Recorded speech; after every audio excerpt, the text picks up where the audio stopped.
চেতেই পেয়ে যাই। আমরা না সেই জিনিসগুলো না মূল্যায়ন করতে পারি না। আর যেই জিনিসগুলা পাই না সেইগুলোর জন্য কিন্তু অনেক আফসোস করি। সবসময় মনে হয় যে আসলে ওইটা পেলে বোধহয় অনেকটা ভালো হতো, কিন্তু আমরা এতটুকু বুঝতে পারি না আমার কাছে যে জিনিস আছে সেই জিনিসটাকে যদি আমি মূল্যায়ন করি, তাকে যদি একটু দাম দেই, তাকে যদি একটু সময় দেই, তাহলে যেটা পাবার আশা করছি বা আকাঙ্ক্ষা বা আফসোস করি, তার থেকে যেটা পেয়েছি সেটা নিয়ে যদি সন্তুষ্ট থাকি বা সেটাকে যদি মূল্যায়ন করি, আমার মনে হয় যে তার থেকে বেশি ভালো থাকা যাবে। তো যাই হোক, হ্যালো এভরিওয়ান, আসসালামু আলাইকুম। কেমন আছেন সবাই?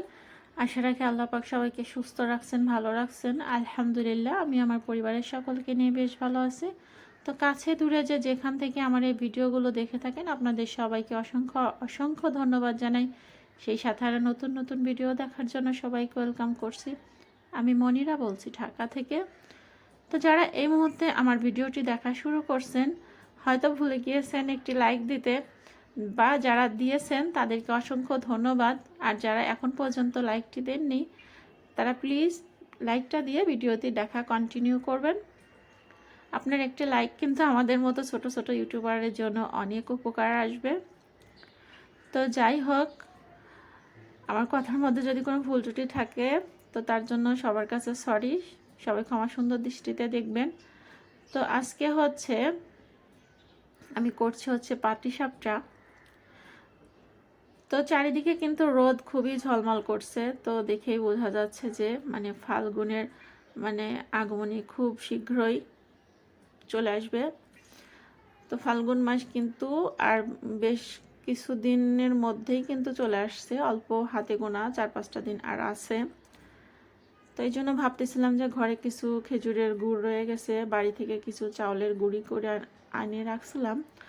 তো সেগুলো তো খাওয়া হয় নাই, আবার ছোট বাবু নিয়ে সময়ও বের করতে পারি না। তো ভাবছি যে একটু একটু করে খেজুরের গুড়টা শেষ করে ফেলি, কারণ এগুলো তো আর থাকবে না, নষ্ট হয়ে যাবে। কারণ খেজুরের গুড়টা রেখে খাওয়া যায় না, এগুলো আর কি একটু এখনকার গুড়গুলো একটু মেডিসিন দিয়ে বানানো থাকে। তো এই জন্য ভাবছি যে কয়েকটা রকমের পিঠা আর কি কয়েকদিন একটু একটু অল্প অল্প করে বানিয়ে ফেললে পরে আর কি শেষ হয়ে যাবে। তো একটু সময় বের করে করে আর কি একটু বানাইতে হবে। তো এই জন্যই আমি কিছু পাটিসাপটা রেডি করে নিচ্ছি। তো আমার হাজব্যান্ড আবার সন্ধ্যার পরে বাসায় আসলে ভাবছি যে আর কি রাত সন্ধ্যার নাস্তার জন্য আর কি দিব। তো আমি পাটিসাপটার রেসিপিটা মুখে বললাম না, আপনারা একটু দেখে হয়তো বুঝে নেবেন।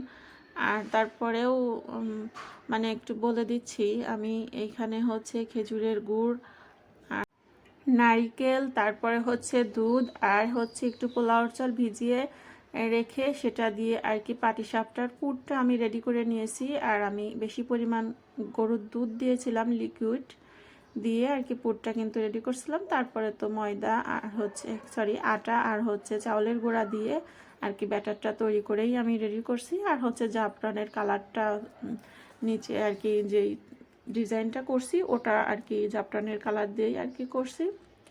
তো সন্ধ্যার সময় নাস্তা করে এটা পরের দিন সকালবেলা, আমি তো এখন থেকে বলকটা শুরু করি সন্ধ্যা থেকে পরের দিনটা আর কি করি, এভাবে আর কি করি।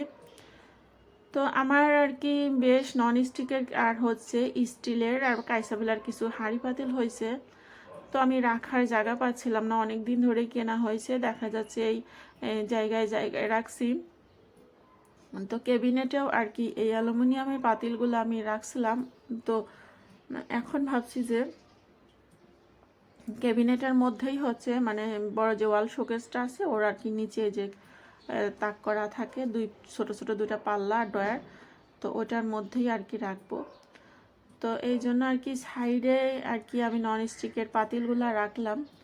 আর এটা ওর পাশেই ড্রয়ারটা। তো ড্রয়ারের মধ্যে আমার যে প্রয়োজনীয় যে জিনিসগুলো আমি রাখি, যে চামিচ, তারপরে ব্লেন্ডার, তারপরে এই যে আইসক্রিম বানানো বক্স, এমনি অন্যান্য বক্স, ঝুড়ি টুড়ি, এ টু জেড যা কিছু আমি রাখি, তো সব কিছু আর কি নামায় ফেলছি এভাবে আর কি ফ্লোরে আমি আমি কিন্তু এভাবে মানে অগোছালো করি নাই, আপনাদের কিন্তু একটু দেখিয়ে দিলাম। অগোছালো করার জন্য কিন্তু সাইডে একজন বসে আছে।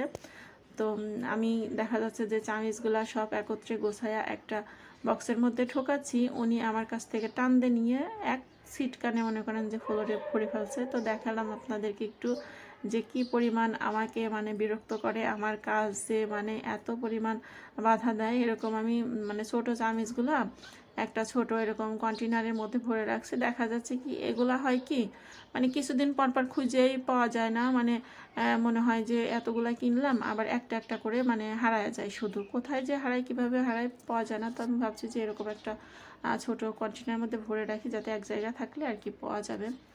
তো আমি কিছু হাঁড়ি মানে এইখানে রাখলাম, এই ড্রয়ারের মধ্যে 2-3টা রাখলাম, আর কিছু রাখলাম হচ্ছে সাইডে ওই তাকের মধ্যে। এই যে এইখানে আর কি স্টিলের পাতিল 2টা রাখছি, আর হচ্ছে আমার যা প্রয়োজনীয় জিনিস সাইড দিয়ে রাখছি। আর বক্সগুলো ভাবছি যে ওই পাশে একটা ছোটো ওয়ার্ড্রোব আছে, ওয়ার্ড্রোবটা ওইভাবে আর কি যেটা, তো এটার মধ্যে আর কি রেখে দিচ্ছি, যেগুলা খুব বেশি আর কি দরকার হবে না। ছোট আরেকটা ব্লেন্ডার আছে জুস করার জন্য শুধু, তো সেটা এই পাশে রাখছি। আর হচ্ছে বক্স টক্স দিয়ে 2-4টা হচ্ছে গামলা, তারপরে বোলগুলা, তারপরে যে ছোটো বাটি ফ্রিজ, হাফ ফ্রিজ, তো ওইগুলো আর কি ওইভাবে আর কি 2টা ডয়ার মিলাইয়া আর কি রেখে দিলাম। তো শোকেস আর কি গোছগাছ করে আর কি এখন হচ্ছে সকালে নাস্তাটা করব। তো আমি হচ্ছে ওর আব্বু অফিসে চলে গেছেন, তো এখন আমার জন্য আর কি নাস্তা করছি। আমার তো নাস্তা করতে করতে এখন 12টা বাজে, একটু দেরি করেই খাওয়ার চেষ্টা করছি। তো তার কারণ অবশ্যই আছে। তো আমার নাস্তার জন্য এখানে আমি একটু বাদাম ভেজে নিচ্ছি, আর নিব হচ্ছে 2টো ডিম ভেজে। তো এইখানে আমি কিছু বাঁধাকপি একেবারে কুচি করে নিয়েছি, আর সামান্য মানে একটা গাজরের 3 ভাগের 1 ভাগ নিয়েছি, আর নিয়েছি হচ্ছে মরিচ আর পেঁয়াজ দিয়ে চটকায় 2টো ডিম দিয়ে এখানে একটি ডিমের মামলেট করে নিয়েছি, সবজি মামলেট। আর এখানে একটু সালাদ, আর হচ্ছে যে বাদামটা ভেজে নিয়েছি। এটাই আমার আজকে সকালের নাস্তা। তো এটা মানে খাওয়ার পরে আর কি হচ্ছে যদি একবারে হচ্ছে রাত্রে খাওয়া দাওয়া করব। তো আমি এখন এভাবেই আর কি খাচ্ছি। তো এটা খেতে কিন্তু খুবই টেস্ট হয়, আর আমি একটু ঘি দিয়ে ভেজে নিয়েছি।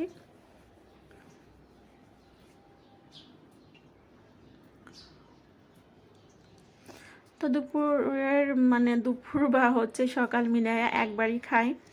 তো দুপুরের ওই খাওয়া দাওয়া বা নাস্তা যাই হোক করা শেষ করে এখন হচ্ছে সন্ধ্যার পরে আমি দুপুরের দিকেই আর কি একটু সময় বের করছিলাম। তো তখনই আর কি একটু মানে কাটিয়ে রাখছিলাম। এখানে হচ্ছে কাঁচকলা সিদ্ধ করে ভাপ দিয়ে রাখছি, আর হচ্ছে ওখানে বাঁধাকপি আর হচ্ছে আলু আমি ছোট ছোট করে কেটে রাখছি। তো আমি কাঁচকলা দিয়ে আর কি ইলিশ মাছ রান্না করব। তো এইখানে তার জন্য আর কি একটু ভাজনা তুলে নিয়েছি। এখানে আছে মরিচ, পেঁয়াজ আর হচ্ছে জিরা দিয়ে আমি একটু ভাজনা রেডি করে নিয়েছি। তো ভাজনাটা বেটে আমি আর কি ইলিশ মাছ দিয়ে যে কাঁচকলা রাখবো ওইটাই আর কি ব্যবহার করব। আর এখানে হচ্ছে আমি বাঁধাকপি আর নতুন আলু আমি আর কি একটু ছোট করে ভাজছি। আমরা সবসময় বাঁধাকপি এভাবেই ভেজে খাই, সিঙ্গারার ভিতরে যেরকম পুরের আলুটা দেয় না, ওইভাবে আর কি আমরা কিউব করে কেটে বাঁধাকপিটা ভেজে খাই। তো এভাবে সব থেকে টেস্ট লাগে। আর অনেক সময় যে কুচি কুচি করে বাঁধাকপিটা ভাজে, বাঁধাকপিটা ওরকম ভাজলে আমার কাছে ভালো লাগে না, আমরা ওরকম খেয়ে অভ্যস্ত না।